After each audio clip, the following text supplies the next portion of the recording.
walis na ginagamit natin. Ito lang ang meron dito. Okay na to. Okay. So, pas tayo. Maaga na tayo. Magwawalis. Ayan, kita nyo guys. Silip natin yung camera sa likod.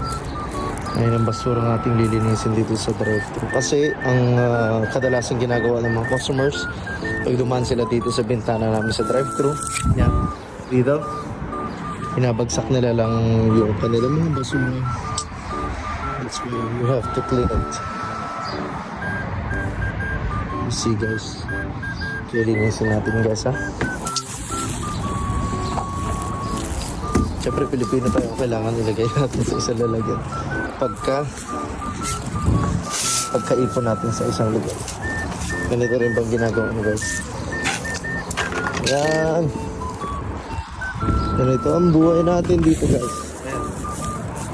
Wala tayong ibang walis ha.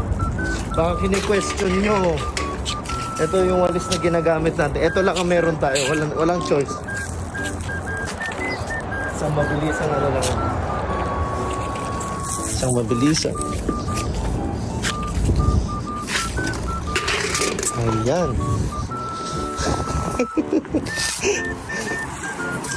Mapapansin nyo, nakasuot pa ako ng headset. Kasi anytime pwedeng may dumating na customer. Walang ibang mag-deserve ng kape tsaka donut. Kundi tayo lang. I'll get back to you guys once it's finished.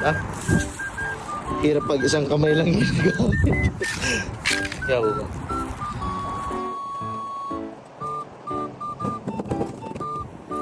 Okay na to.